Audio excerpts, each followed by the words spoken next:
ॐ शुक्लाम्बरधरं विष्णुं शशिवर्णं चतुर्भुजं प्रसन्नवदनं ध्यायेत् सर्वविघ्नोपशान्तये सरस्वती नमस्तुभ्यं वरदे कामरूपिणी विद्यारम्भं करिष्यामि सिद्धिर्भवतु मे सदा गुरुर्ब्रह्मा गुरुर्विष्णु गुरुर्देवो महेश्वरः गुरुः साक्षात् परब्रह्मा तस्मै श्रीगुरवे नमः.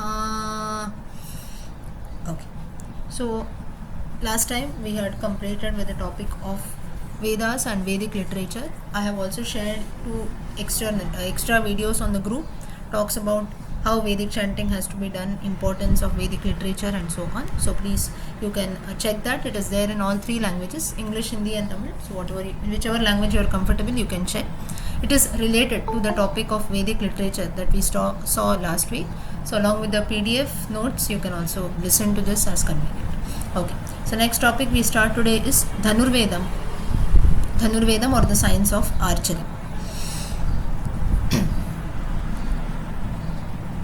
Now Dhanurvedam, this topic has till date, if you see, archery is a sport that is played in India. We also have it as a game in the Olympics and so on. And you have two awards that are given for archery, that is Arjuna Award and Dronacharya Award. So this even till date, archery is very famous, and it has originated from our own text of Dhanurvedam, that is there. So let's see what exactly is Dhanurvedam. Dhanurvedam is a knowledge of archery, and Dhanurvedam was first told by Lord Shiva to Vasishta, and it is a part of Yajurveda. It is considered to be an Upaveda. We have already seen all the four Vedas have got Upavedas. So Dhanurvedam is an Upaveda of Yajurveda. It has been told by Lord Shiva himself to Vasishta. That's how Dhanurvedam has been passed about.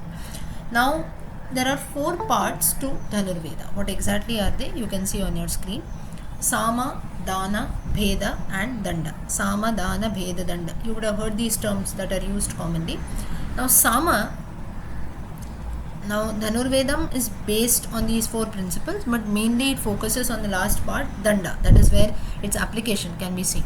So Sama is nothing but when we have some conflict with an enemy or so, the first stage is negotiation. That is, you go, you meet the army, maybe peace. We try to resolve the matter through peace. It may not be only a war, or any instance, any argument that we come across also. First thing, we don't go and fight, we don't go and argue. We try to solve it in a normal way. Maybe you speak nicely and you try to solve it. So that is how things are done. So that is the first way of Sama. Now this practice of Sama is seen in, you have the best examples, Ramayana and Mahabharata. In the Ramayana, many times Rama himself tells Ravana that you try to avoid this war by returning back Sita, but then Ravana had his ego up, so therefore it did not happen. Then Rama also had sent a Shanti Duta in the form of Angada, who goes later. Hanuman initially goes, then later Angada also goes, and there also he tells the same thing, that you can, if you return back Sita, this war can be avoided. But still Ravana does not give up. Same thing we also see in the Mahabharata. There are also other Puranas where this takes place, of that is maintaining peace through Sama, this first method. So in the Mahabharata references, the Pandavas send Krishna as their peace messenger, Shanti Duta, wherein Krishna makes an offer to Duryodhana, war can be avoided, you can, but then Kauravas, as usual, Duryodhana doesn't listen. Then he makes an offer, you can choose between me, Narayana, or Narayani Sena. Duryodhana chooses the second part, Narayani Sena, and Narayana, Lord Krishna himself, joins a party of Pandavas. So Ramayana and Mahabharata are best examples wherein we see the method of Sama, that is Shanti Duta, or through negotiation initially, like half kingdom can be divided, or you give back their equal share, so war can be avoided. So this is the first step that takes place, which is Sama. Next is Dana. Dana is nothing but alliance. So through the help, if we by ourselves are not strong enough, through alliance with the support of other parties, also other kingdoms. In earlier times you used to have Dana, so that is when Dana used to take place. It is alliance with the help of some other nearby kingdom or so. Dana used to take place. That is the second part. Bheda, third step is Bheda. Now Dhanurvedam, please note that Dhanurvedam does not have its roots. Though it talks about Sama, Dana, Bheda, its practical application can be seen only in Danda. Danda is nothing but the actual war-like situation. But we should know that the steps start from whenever a war has to start, it does not start directly. Right? On day one itself, okay, the war has started, everyone starts fighting. It doesn't happen that way. Initially, we have negotiation, then we seek the help of others, also some alliance. Lastly, it is Bheda. Third step is Bheda. Bheda meaning slowly the person tries to conclude that there is no way other than the war. Like Krishna goes and offers, you want me, that is he knows that now war is inevitable, it cannot be stopped. So he goes and makes an offer to Duryodhana, you want Narayana or you want Narayani Sena. And that's when Duryodhana, he chooses Narayani Sena. Or even Arjuna also, in the middle of the war, he stops, he says, I cannot fight with my own cousins, with my own relationships. That's when Krishna he talks about the Gita, and he comes to a conclusion that there is no other way now, there is no other solution. You have to fight the war. So that is like, it is not actual war, but almost, you can say near to war. There is no other solution that is there. War has to take place, it cannot be avoided. So that is Bheda. Slowly preparations for war starts in. Then the final stage comes in, that is Danda. So Bheda, you can call it as a preparation for war or intimidation, wherein now both the parties get an idea that war is surely going to take place, and both the parties, they start preparing themselves. Last stage is Danda. Danda is nothing but final war that takes place. Here's where Dhanurvedam or archery is applicable. So these were in ancient India, these are the 4 practices of, you can say, diplomacy or how a war has to take place. Or initially, now also when we have international relations, or within countries when we have wars or some strategies that are made, we follow these principles of Sama, Dana, Bheda, Danda. Whatever we do, even in our everyday activities also, firstly we try to speak nicely with people. Next is maybe we seek the help of others, alliance, like you see few of our political parties get into this. Third step is when we realize that nothing is working as we want, that is through peace means sometimes things are not working. So at that time, slowly we start preparing in order to take the final action, that is we arrive at a final solution. And lastly, Danda is wherein we actually end up doing the final action. So this is how things are divided, and Dhanurvedam mainly focuses on the last part of this, that is Danda. Further, as I told you, Dhanurvedam is an Upavedam of Yajurvedam, and it has been passed. It was first told by Lord Shiva to sage Vasishta. Vasishta, the guru, or you can say the Kula Guru of Rama, Raghuvamsha. So this is how Dhanurvedam was being passed about, and that's how till date we study Dhanurvedam. Next, there are different books on Dhanurveda. They are Dhanurveda Samhita as told by Shiva to Vasishta. That is the main, you can consider the original book. Then you have some references of Dhanurvedam in Agni Puranam, also Sri Mahabharatam and Sri Ramayana. So there are some references that are there, but mainly Dhanurvedam as whole, all the information related to Dhanurvedam is included in the Dhanurveda Samhita. And some references here and there. Apart from this also, there are few texts, mainly Agni Puranam talks about the mention of different weapons, the different kinds of weapons that are there. More than that, there are few other texts also that give, you can say, a passing reference to Dhanurvedam, but mainly the focus is on Dhanurveda Samhita and these scriptures that are there. Further, now Dhanurvedam, as per the Dhanurveda Samhita, this text is divided into 4 chapters. First is weapons and training. You should read from below. Okay, weapons and training is the first step. Next is army construct, how an army should be formed, how it should be constructed. Third is the different strategies that have to be followed while waging a war. And last is we have to remember a few ethics, a few rules. When we wage a war, a few rules have to be remembered. So that is the last stage, war ethics. So first stage, weapons and training, then army construction, third is strategy of war, and last is war ethics.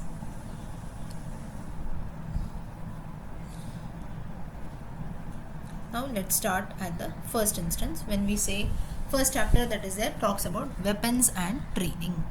Now there are different types of weapons. What are they? This reference comes in the Agni Purana. If you want, you can make a note of this.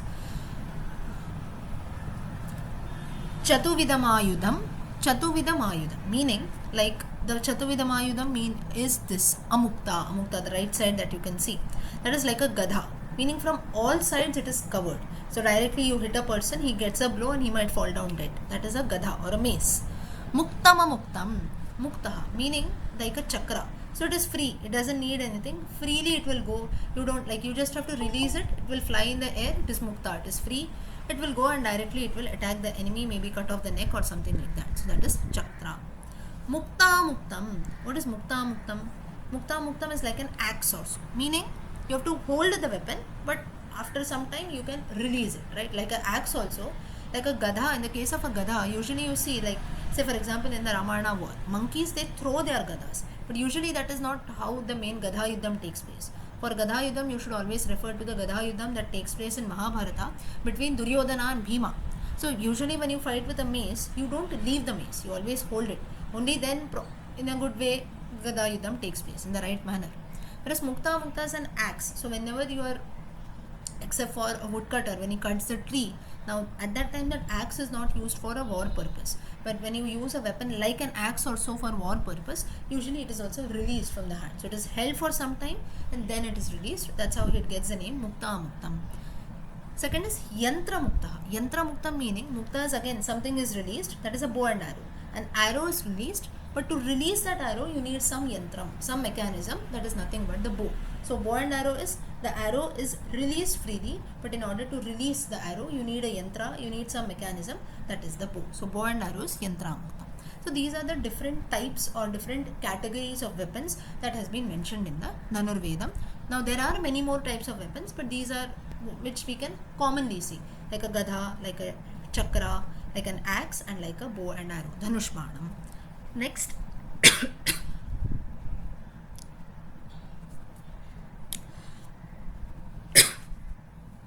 now there are different categories of fighting. Now what is that? Dhanuf karancha kuntancha khadgancha kshirika gada samam bahu yudhyam syad ave eveyum gnani satatha. Now here if you see the text that is there, the font is a bit, you can say, not how we write. So basically when you type the Devanagari font, while you type it on a device also there can be such changes that take place. So if you want you can refer to the original text. I will see if I get the original Dhanurveda Samhita, I will share on the group. So you all can also try to check.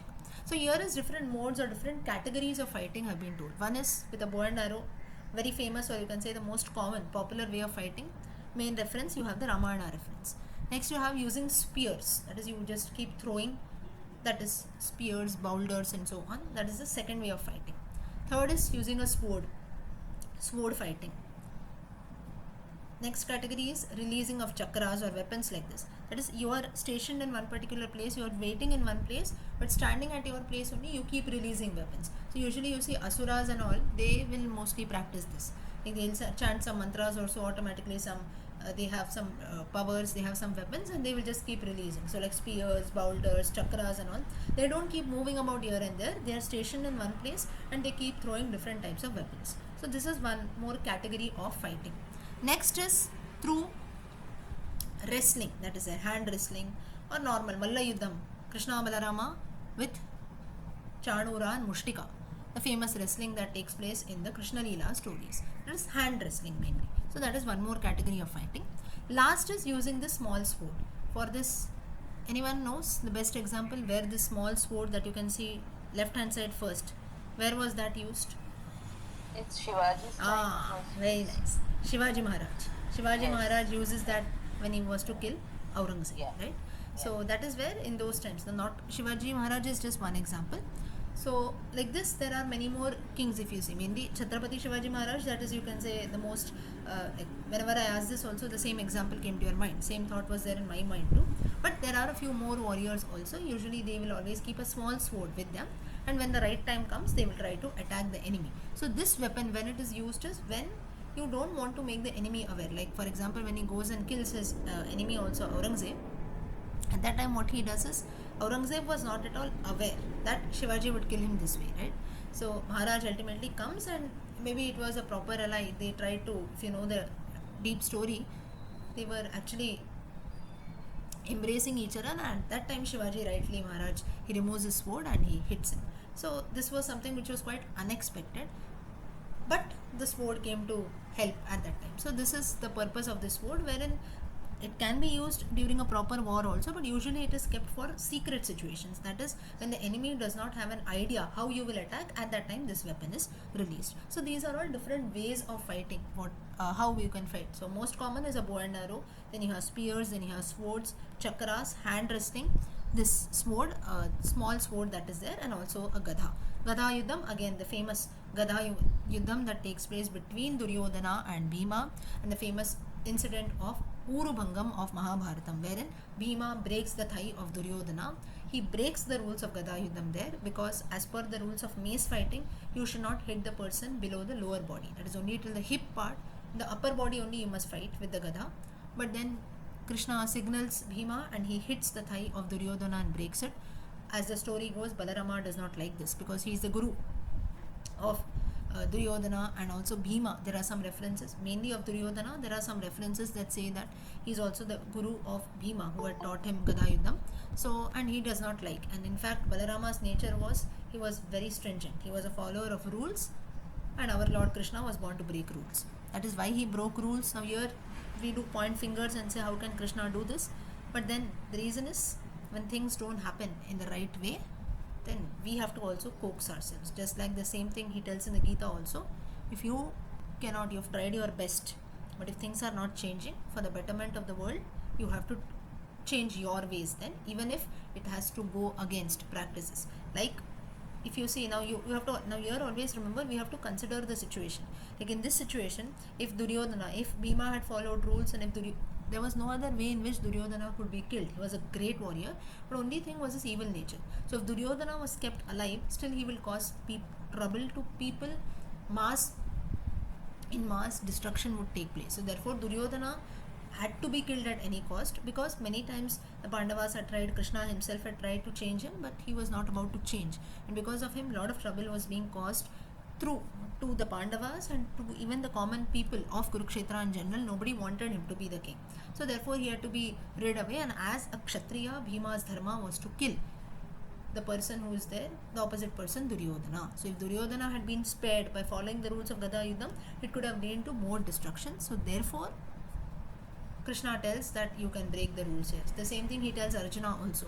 Very logically, if you sit and think that no, these are my relationships, these are my cousins, these are my gurus. If they are truly your gurus, if they are truly your cousins also, they will never fight for you. And you are fighting for your own justice, for your own dharma, to get your own share. They are not doing that. And in case of your gurus also, even Bhishmacharya and so on, if they really had to support, just because under the name of Rajadharma, they cannot go and support the Kaurava side that is there, because they always felt that they should be there with only Hastinapura, not with the opposite party. So though they are your gurus and so on, if still someone supports the wrong party, it will always come to destruction only. So if you support adharma, it is going to lead to your own loss. The Mahabharata war is evident to this. So therefore Krishna, now Rama, this is the difference between Rama Avatara and Krishna Avatara. And purposely the Lord, it seems that he had incarnated to show the world. And Rama Avatara, everything he kept following as per rules, right? Rajadharma, people said give away your wife. She has stayed in someone else's house, Sita, for about 10 months. You should banish her. He did that in the name of Rajadharma. In his context at that time he was correct. Of course there are some many stories that support. Now let's not get into that. But then that was a way together different avatara when he was very stringent about rules. But in the Krishna avatara and the later Dwapara Yuga, that was Treta Yuga, Dwapara Yuga, Krishna realized that as times change, we have to also keep changing. And today in the Kali Yuga, you see all of us, you ask yourself, how many of us, if there are rules also, 10 rules are being written, even if you follow one rule, that is more than enough. The remaining 9 rules we break or we change as per we want, right? So this is how times keep changing. As times change, we have to also keep changing. We have to always look at what is in the benefit of all, what is the right thing that has to be done. Only under the name of Tattva Jnanam or rules or something has been mentioned somewhere, if we keep living always, then it might lead to danger. So therefore Gadha Yuddham also, Gadha was also used as a major part of Dhanurveda. Next, so these were all the different categories of fighting in which people used to fight a war. Now when we talk about archery, there are different shooting techniques. Now anyone has learnt archery also, or you have played archery in a very professional way, I'm asking? No? Okay. But there are no, right? But usually if you see, like, maybe not in a professional way, but sometimes when we go to a like a fair or something like that, you have those balloons kept and they tell you to shoot with a gun. Has anyone at least seen that? Like just as a game or so. You have to just shoot balloons also. Played Right? also. Yeah. So Yes. usually we do that. In that also, if you see now, that is like maybe just a normal game. That is not actually original archery. But there too, if you see, there are different techniques, right? Now, for us, it feels that it is very easy. When you look from a far distance, we feel that it is very easy to maybe shoot all those balloons. But actually, when you go and you take that archer, that gun in your hand and try to shoot, you have to close one eye, you have to focus, and so on. First of all, people who are doing it for the first time, they cannot see also through that how it has to be seen, how it has to be held. That too is a problem. But maybe if you do it frequently for a few times, you go and play that game, then it becomes little easy and we are used to it. And even then, how many balloons actually we can shoot and burst, it quite becomes difficult. It's not that easy as it looks. So therefore, the point that I'm trying to tell is archery is something which is very difficult to practice, even when though we play it playfully. So through our own experience, we know that this is quite difficult to practice. It is not that easy. So there are different techniques in which the bow should be held. In fact, when you, as maybe children, also young children, they have this playfully, they have those bow and arrow, right? Especially when you have the Ram Navami festival, outside temples also you'll have people selling those bow and arrow, things like that. And the bow should never be moved about. It should always be kept still. Yes, Mohit? Say something? No. Okay. So the bow that is there, that should never be moved. That is, when you have to attack an enemy also, when you have to attack a person in front of you, the arrow should be shot in such a way you should move the bow along with the arrow, but the bow should always be kept still. The arrow can go in any direction that you want. You set the arrow accordingly, but you should not keep moving the bow, not shaking it continuously. So these are all different rules that have been told. There are different techniques that are told, and properly the string has to be, until where the string has to be held is till the ear that is there. So almost like you can consider one hand distance. So till the ear we have to pull the string, and that's how the arrow has to be shot. The aim should be very straight. So like this, there are different techniques that are being told for shooting. Now the very famous archer is Rama, and what are the rules that he followed? Now how was the bow of Rama? We know his name is Sharangapani, another name for Rama. In fact, you have a very famous temple of Sharangapani in Tamil Nadu. That is nothing but Rama. So Rama's bow Sharanga, it was about 7, the height feet was 7 vitashti, that is nothing but 5.5 feet. So roughly you can consider in today's times an average person's height, right? Mostly all of us, if you see, we fall in this 5.5 to 6, normal heighted person. So in that height range was the height of the bow of Rama. Why so? That is almost a person's height, because Rama's height was 8 feet. So therefore for him 5.5 feet is bow is fine. Maybe for us, if you see, for us we cannot have such a big bow, because in the Kali Yuga roughly the height of people is 6, little more than 6. Beyond that it doesn't take place. Whereas in the Treta Yuga and Rama's times, height of people used to be more. So Rama's height was almost 8. And there are references wherein it is said that Hanuman's height was almost 10 or 12 feet and so on. Like this, there are a few references. So here Rama's bow was 5.5 feet high, 5.5 feet height. Sharanga punar dhanurdivya Vishnov paramayudham vitasti saptamam matam nirmitta Vishwakarmana, and it was created by the architect of the gods, Vishwakarma himself. How was it made? It was made of the horns of a deer called Sharabdha deer, who is native to Kashmir. So in the Kashmir region you have a few deer that are there, and the bow was made using the horns of that deer. Sharaboshtapar chatarurdha pado mahavishana uštramito vanastah Kashmira desha prasiddha mrugakhyaha. This is the reference that is given. Next, now here this was the bow of Rama. Why so? Because he was about 8 feet tall. Now for a normal person like us, or maybe for general purposes, maybe not for a war or so, like maybe shooting and something like that, generally a bow should be of 4 feet length. Chaturvishangulo hastash chaturhamsaha dhanusmritam tadbhavena manavam chapam sarva lakshana samhitam. That is, for a normal person, for general purposes, if you have to use a bow, that should be roughly of 4 feet length. So this is what has been told here. How should a bow be there? All this is there in the first chapter of the Dhanurveda Samhita, that is weapons and training, how various weapons should be there. Next, now about the string. Gunanam lakshanam vakshe yadrishya karayed gunam pattasutraha. Patta we say in Tamil, right, meaning silk. Pattasutraha, meaning the string should be made of silk. So patta is actually silk. गुणः कार्यः कनिष्ठः मानसंविदः. And अभावे पट्टसूत्रस्य हरिणीस् it's getting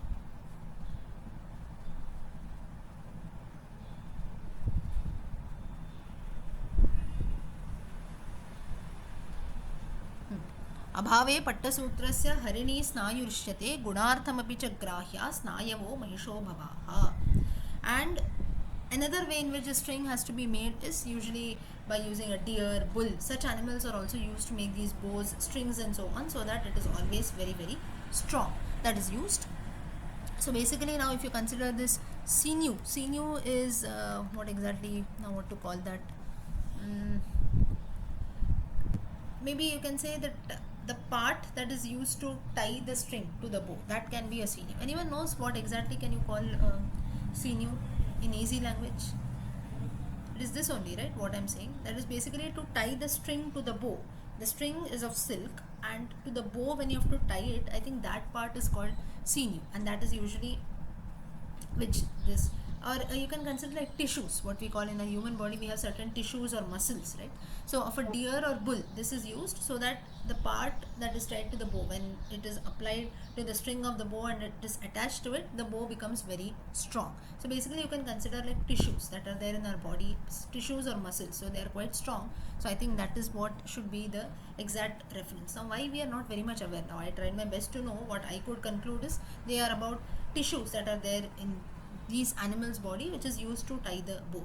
But if there can be some other reference, maybe any one of you can find, you know about this, or you find out something, you let me know. That is the one which is that connects the muscle with the bone. Yeah. So I think correct. So that is tissues only, right? Then I think that is tissues. Yeah, tissues. So that is usually used from these animals. Now you can you might have a doubt here, like, are these animals killed for these purposes? Now there is no reference, at least in the Dhanurvedam, which shows that animals, that is living animals, are killed, or maybe the dead animals, from their body something is used. There is no mention of that. But yes, there are few things, like usually if you see in olden times, kings had, for entertainment purpose, they used to hunt animals. But there are also many references, like directly there is no mention wherein animals were killed and they are used. Like nowadays you have leather and such things, products are used. But usually many times it happens that once the animal is dead or so, at that time different parts, like even from the musk of the deer or so, you have sandalwood and things like that that are prepared, right? So musk deer, from the musk deer certain things are prepared, or maybe the horns of the deer. Sometimes maybe in our houses also some people have that what do you call it, horns of deer, like a showpiece or so, we keep them. So like this, at least the Dhanurvedam does not stress whether the animal was dead or it was alive also. Usually now if you see when you yes, Sujata ji, say something. Madam, that this one what we were talking about, it is the tendon, not the muscle. So that will be the strongest one. Yes. So basically, it is like the part that connects the muscle and the bone, right? So that is that part. Yeah. It is the muscle to the bone. It will be the strongest, without any blood supply. So it will be a very strong. Strongest, correct. Yeah. Okay. So. Such parts were mainly used so that the bow is very very strong and very nicely it is attached to the silk thread is attached to the bow, so that the enemy can be attacked easily, the bow will never break, and so on. And that's the reason why the bows, if in those times, they used to be very heavy also, because it is all such elements were being used in that, so therefore it used to be very heavy. So the reference, at least in the Dhanurvedam, doesn't come whether these animals were killed or they were already killed and then they had already died and it was used. But maybe now when we are using some internal organs also, usually the animal would have been dead and that's how it would have been used. But there is no reference, at least in the Dhanurvedam. Next, so now you have how the bow is made, how the string is made. Next, you have different types of arrows. Sharashcha trividagneyaha stripumsashcha napumsakaha. Now there were three kinds of arrows. One is masculine, feminine, neutral. That is now just randomly they have been named. Now these masculine, feminines, what used to happen is, masculine or these arrows, they used to be like the entire body of that arrow used to be very heavy, and the tip that you can see, right, the tip of the arrow, the pointed part used to be very small. That is quite minor, but the weight, you can see the tip from the left hand side, if you see, that is quite broad. It used to be very heavy, but the tip of the arrow, the pointed structure, will be quite lightweight. In the feminine part, it is other way around. That is the tip, the pointed part is quite heavy, and the main body that is there, that is quite lightweight. Now why so? Now you see in masculine it is written long range, and for feminine it is written short range. So now when you have to hit arrows towards, maybe the distance is quite more, your enemies are quite at a far line, that means the arrow has to travel a long distance, right?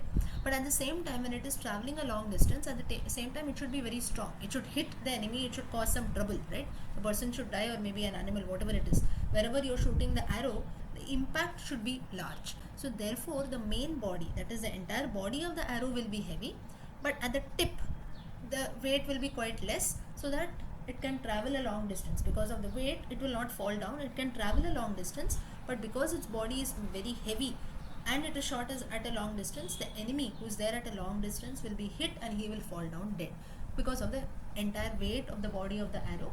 But the tip will be lightweight, so that it travels a long distance, at the same time it hits the army also sharply. Second, the feminine arrows, why they are at a short range is, maybe at a short range, if you have enemies who have come, the tip is quite strong, so that it hits the person nicely, but the body is, you can say, lightweight, and because the body, the arrow's weight is lightweight, it cannot travel a long distance. But if the enemy is at a short range, and the tip, the pointed part, is quite heavy, so therefore it will hit the person nicely, though it cannot travel long. So therefore different kinds of arrows used to be used depending on the situation that is there. So you can consider, like, the masculine or the long range arrows can be used maybe when sometimes, like the same Rama Ravana Yuddha, you have Indrajit and Ravana, wherein they knew Maya, they knew a few conjuring tricks, right? So they used to go in the sky, sometimes they used to come down, maybe they used to hide somewhere. So at such times, when the distance is quite far, or maybe while hunting animals also, we are at a long distance, right? So at that time we can use the first category of arrows.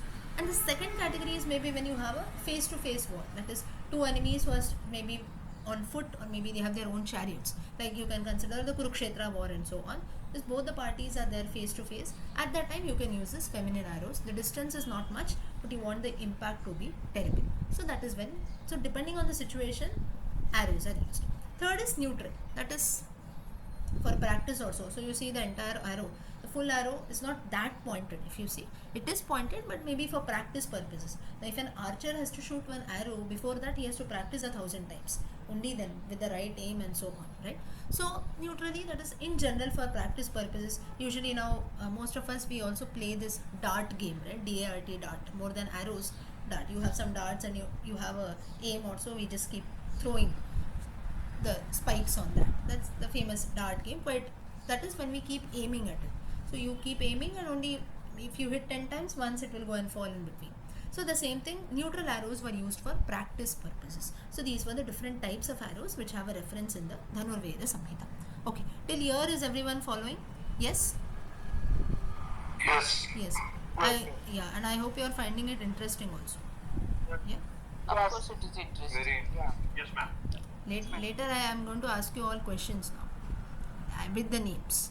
Yeah, you can ask objective type questions. Okay, let's continue. Yeah.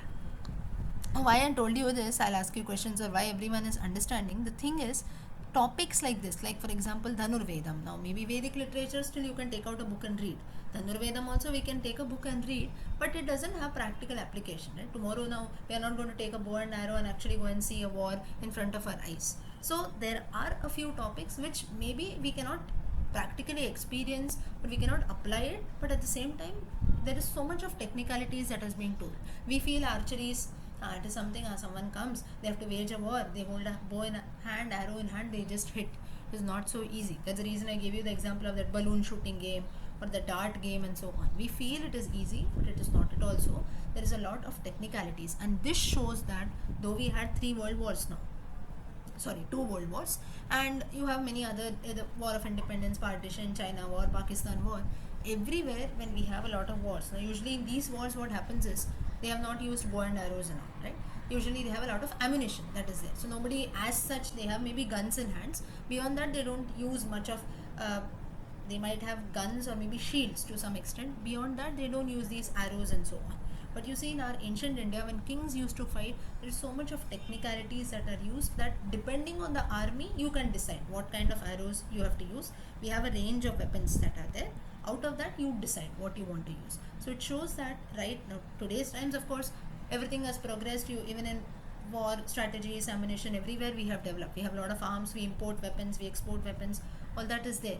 But then, even in ancient times, also maybe they did not have all these. Today, you have a lot of technological ammunition that is there. But apart from that, they have all these different arrows like swords, shields, gadha, and so on that is mentioned. So you see, even in bows also there is a type of bow string.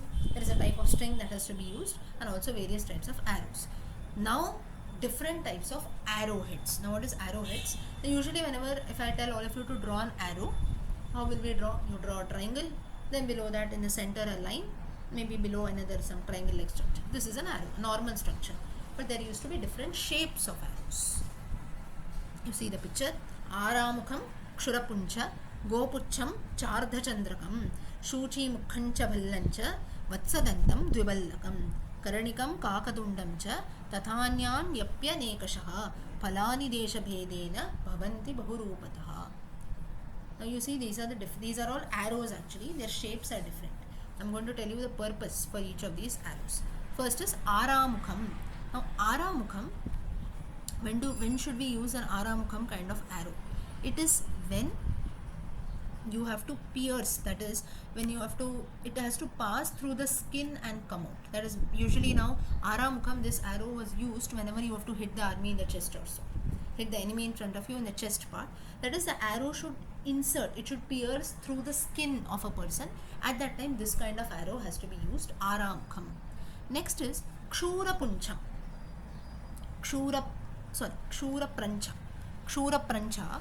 This is used wherein you have to hit the arms of a person. So usually when you have to cut off arms, like for example Kumbhakarna or Kabanda from the Ramayana reference, Kumbhakarna from the Ramayana reference, their hands. Now in the case of Kabanda, what happened is they did not shoot arrows.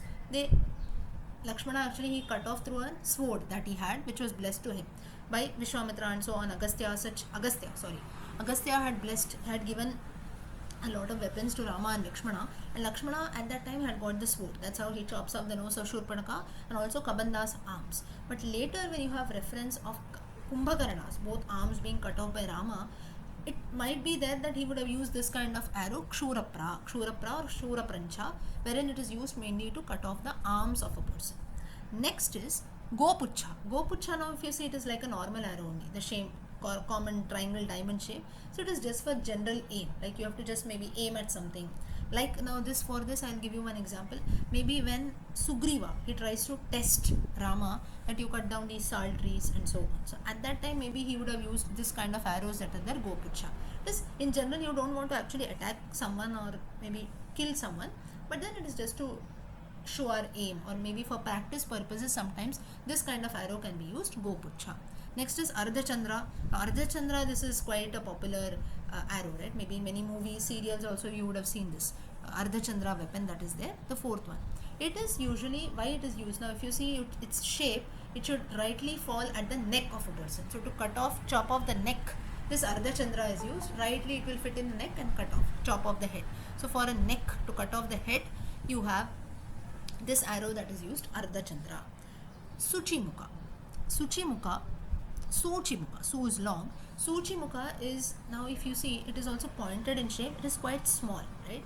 That is, it is not actually used to kill a person, but then it is used to break the armor. Now usually you see in war situations or so, all the army soldiers, they will wear an armor, right? Protect their body as a body covering. So to break that, this weapon is used, Suchimukha. So it doesn't go and attack the person actually. So you can consider like maybe all of us also like a can opener, or maybe we have to cut off metals, like a carpenter to cut off wood, or he has a particular weapon, a particular instrument like a saw or so. So something like that, wherein to cut off metals, wood, or the armor which is made of maybe iron or some kind of metals, for this type of arrow was used, Suchimukha. Next is Bhallancha. Bhallancha, it is usually to attack the internal organs. That is when this Bhalla, this arrow is, Balla is the bottom left, that is there. The sixth type of arrow, it is to cause harm to the internal organs of the body. So That is, it has to pierce deep inside the body and it has to cause damage internally. That's how this bhalla was used. Next is vatsadanta. Vatsadanta, this arrow is used to cut off the string of the bow. Now when the bowstring is cut off, the bow is useless, right? So this vatsadanta, this kind of arrow is used to cut off the string of a bow. Next you have dvibala. Dvibala, what happens is, dvibala, this kind of arrow, now you see there are two dvibala, that is in two parts. It is like bhala only, but two parts you have the pointed structure that is there. It is usually to dodge arrows. So when the enemy is shooting arrows towards you, we have to counter attack, right? So at that time, when you can say a volley of arrows continuously, if arrows are being shot at us, how can we dodge that? At that time we have this weapon, that is dvibala, which is used, so you can dodge the arrows that are being shot at you. Next is karnika. Karnika is used to, when karnika, if you see it now, it is quite circular in shape, right? So when you have some heavy weapons or something, maybe like big boulders or spears, something like that is maybe thrown at us or so, to face such weapons thrown by the enemy, we have Karanika, which is able to, you can say, defend heavy weapons that are there. So Karanika is basically to counter attack heavy weapons. At the same time, maybe if you want to even shoot at heavy things like a chariot, or maybe some ammunition of the enemy also, if you want to hit something like that, Karanika type of arrow is used to break off heavy things or to defend heavy things. It can be used for both ways. If the enemy is attacking you with heavy weapons, you can use this. At the same time, if you want to hit at heavy things, like maybe to break a chariot or some ammunition or something like that, for that also this Karanika type of arrow is used, arrowhead. Last is Kakatundam. Kakatunda, this is used, like you can consider whenever, now Kakatunda, if you see again, the shape is whenever you want to hit someone very hardly, like is maybe to hit at someone's head or so. So it is somewhat equal to a gadha, a mace that is there when we hit a blow at someone. So for that is used, the impact is very, very heavy.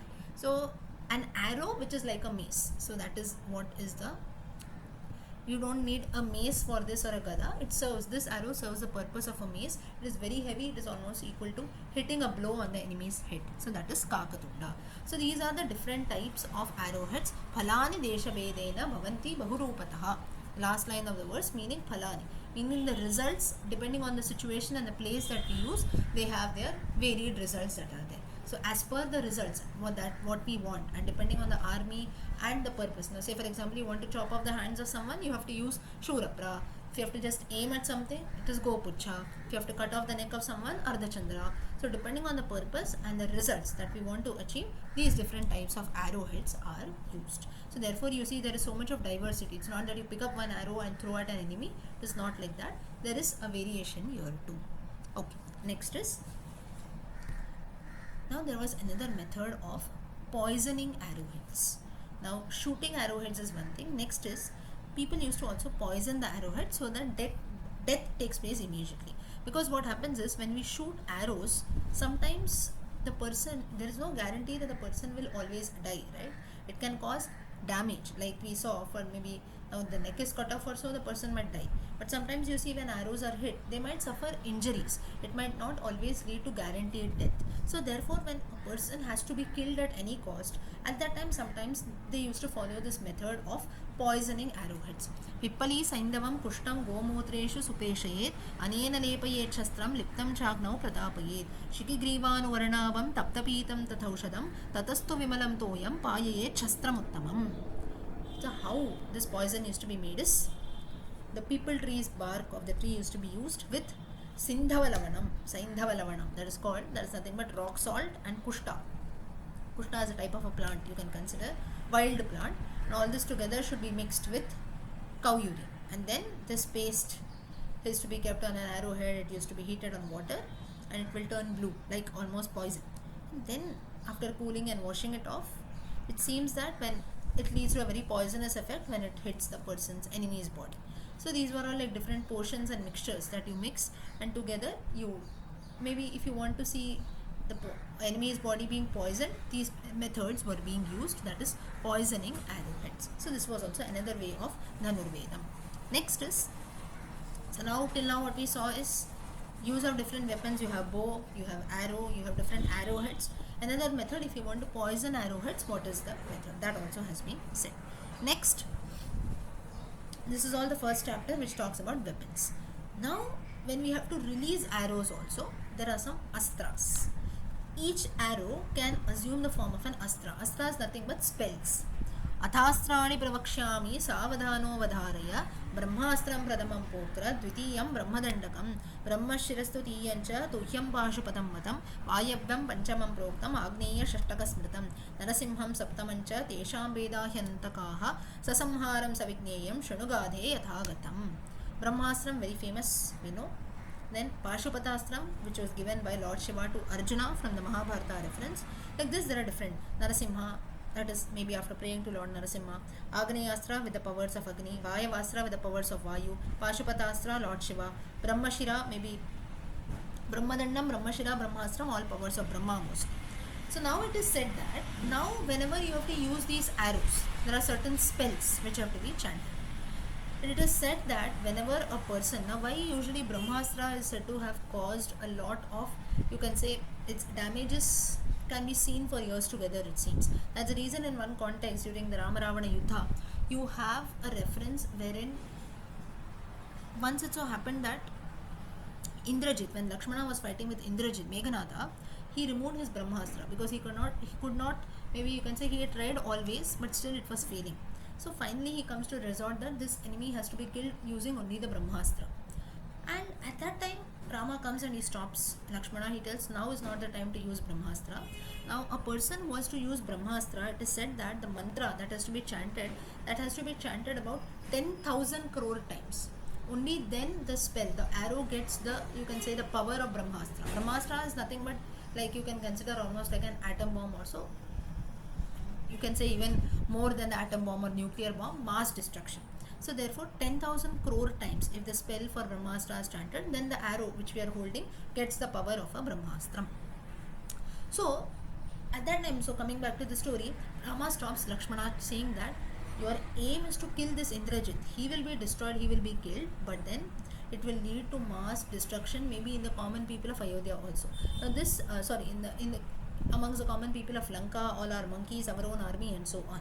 So it can affect anyone. Now for this, maybe you can consider a few accidents that take place, even maybe the nuclear invasions on the cities of Japan, Hiroshima, Nagasaki, or even in India also you have few tragedies that take place, Bhopal gas tragedy, this, that, wherein we see the impact that is there for generations together. And it is said that till date, now there are so many years past, right, when all these incidents took place, but till date we see that these maybe these causes, they have an impact that is seen on the future generations also. It is affecting them, maybe children are born with some abnormalities and so on. So therefore Brahmastra was something similar to that. So therefore Rama comes and stops Lakshmana and tells that you don't do this. But Rama did not know at that time that next Indrajit is going to throw a weapon which will take away the life of Lakshmana. Of course later with the Amrita Sanjeevani he comes back, but still Rama did not know this at that time. That's the reason he stops Lakshmana saying that don't use. So this is the power of Brahmastra. Lakshmana agrees and he continues using all his other powers and he continues the war. Ultimately he falls down by Lakshmana. By Meghanatha shoots an arrow which takes away the life of Lakshmana. Later he is brought to life. So therefore this shows, why I gave you this example is to show the power of Brahmastra. So therefore it's not that, oh, I feel so we'll use Brahmastra. That should never be done, only when in extreme situations. Now Indrajit had also shot an Brahmastra on Hanuman, right? When Hanuman comes to the Ashokamana, he tries to destroy it. At that time also Indrajit had used Brahmastra, but then Hanuman immediately realizes that the astram that is coming is Brahmastra. He joins his hands there and he sees Brahma sitting on the lotus. The arrow circumambulates, that is, it goes around, it does a pradakshina around Hanuman and go back to Indrajit. So therefore the astra, when it has to be used, that is also very, very important. You just feel, you pick it up and use it, that should not be done. It will not have its effects, and even if it has its effects, it will lead to mass destruction. So like this, there are different astras that are there. Further, now here you might have a question. See, here it is mentioned from Brahmastram 10,000 crore times it is written. Now here you might have a doubt saying that who has counted? Has anyone counted? Like maybe all of us also, even if we know about the mantra of Brahmastra, maybe, and we have an arrow, let's have an arrow, bow and arrow in hand, let's chant this mantra also. Will it really have this powers? Now, first of all, none of us are going to do this. None of us have the ability of doing this, right? We cannot sit and chant the mantra for 10,000 crore times, have an arrow and a bow, and even if you do this, where will you shoot it? You don't have a war, you don't have to wage a war or so. So therefore, all such facts that are there, because we are not able to do it, or practically we cannot apply it in today's times, doesn't mean that it would have never taken place in those times. Like even today, I'll give you an example for this.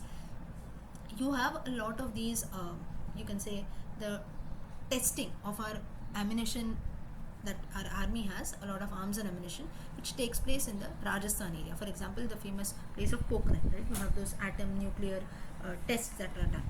That is to test the place, because it's a desert area, you don't have a lot of habitation settlements nearby, so therefore all such things can be done. So that is where they are tested. So therefore we cannot, that we believe because we know that things are being tested there, and later based on that it is used for our army defense and such purposes. So therefore same thing with this Brahmastram also. In earlier times in the battlefield and so on, it used to be used because the area was so much, that amount of attack had to be done, therefore they used to use the Brahmastra. So therefore all the mantras that are mentioned, the time, how many times the spell is chanted and so on, we cannot just randomly say that all this might be false also. Just because in today's times we cannot apply it doesn't mean that it is false. Okay, now next is, now we saw the different ammunition and everything. Now the target. Now you know about the bow, you know about the string, you know about your arrow, you have also poisoned your arrow, then you know different astras. So now you are ready for the war. But now how it happens is, Lakshyam Chaturvidam Neyam Sthirachaiva Chalantaya Chalachalam Dvayachala Vedhaniyam Kramedu. Now the aim that is there, we have to focus on the target also, that is the enemy. Always, now I told you, gave you the example of Ramayana also, wherein Indrajit or Ravana, at times they were on land, at times they used to go in the sky, at times they used to disappear, only their voice used to be heard, and so on. So in such a situation, how should I attack an enemy? This should be known. Not always the enemy will always stand in front of us, we'll have a face-to-face target, right? He can keep moving about here and there. Maybe he can sit on a chariot, he can be on a horse, he can be on foot, he can be on an elephant, or maybe he can range through the sky, he can go down to hell, he can disappear, anything he can do. Or sometimes you see, sometimes wars are even waged continuously, that is, continuously they are riding their chariots or they are riding their horses and so on, and that's how the arrows are shot.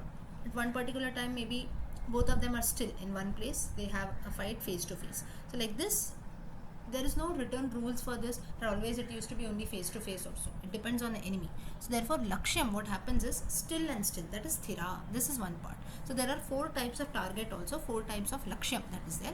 One is still, that is face to face. You have the target in front of your eyes and you have to do that.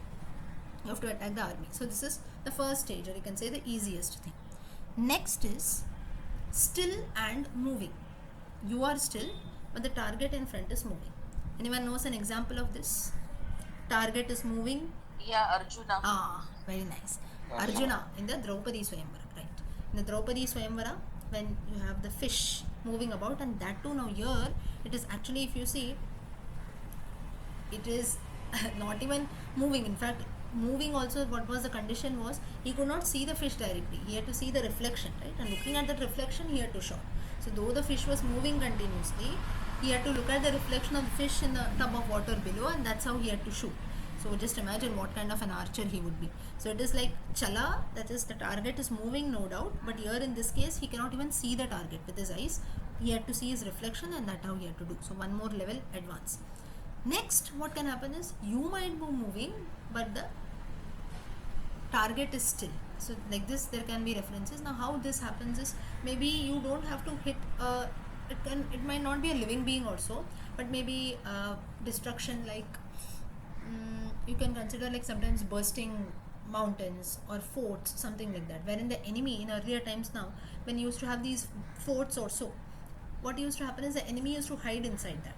So when we are trying to locate, we exactly don't know where the enemy is, so continuously the army is moving about here and there, they surround the entire place from all sides, and if they have an assumption that okay, the enemy is maybe hiding in so and so place, what we do is we directly don't see any people there, no habitation, no living settlements are seen, so we hit the nature around. So all still things like mountains, forts, or whatever you see in between, we start bursting open all that. Continuously we are moving here and there, we keep moving, whatever comes our way the person starts hitting, and ultimately he reaches to his destination. So this is an example of chala achala. Chala achala meaning you are moving but the target in front of you might be still. Usually in case of living beings it will not happen much, because no enemy is a fool that he'll tell you, you hit me, I'll stand in front of you simply. That doesn't happen mostly. So therefore it will usually be with maybe ammunition or forts. Usually in fort you can consider as a very good example, wherein something comes in between, or you have a big mountain range also in between, you have to cross over the mountain and go, then you have to hit the mountain, burst it open, something like that. So at times you have this fourth category, chala chala, just thira chala chala chala. Fourth is dvaya chala, both the parties are moving. So that is a very simple example.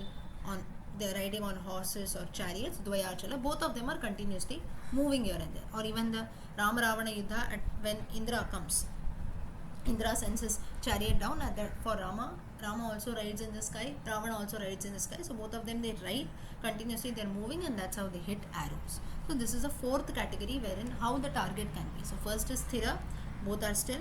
Second is you are still, target can be moving. Arjuna as an example. Chala chala, you are moving but the target is still, maybe it's not a living being also. Dvaya chala, both are moving. Rama Ravana Yuddha is an example. Your enemy as well as you, both of you are moving and attacking each other. So this is with regards to the target. Next,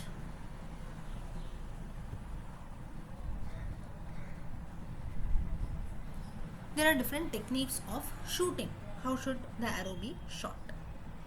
Now, how the body posture should be there, how you should hold your finger, and how the arrow should be drawn. Now, we will not go very much deep into this. I have just mentioned the names. Pratyalidha, Alidha, Vishaka, Sampada, Visampada, Dardukrama, Garudakrama, Padmasana. Different postures. That is, sometimes you see enemies, what they have to do is they will stand straight and hit the enemy. Sometimes maybe like our own Indian army, if you see, at times they will sit maybe behind, they will hide behind trees, bushes and so on, and from there they hit. That is, they are in the sitting posture. But sometimes if you see, you close your one eye and maybe you keep your body in such a way that it is diagonal also. If you have to maybe hit arrows diagonally also, if you have to shoot something, automatically your body posture changes. So like this, there are different postures that are there. Now usually in a war-like situation, like the famous wars of Ramayana or Mahabharata, maybe we cannot see this much. Maybe we would have not noticed these body postures. But usually in these traditional, like the Olympic Games also, you have different rounds, right? Or proper archery tournaments. There you might have such rules wherein the body postures change and so on. So first is a concept of body postures, then 5 finger holds.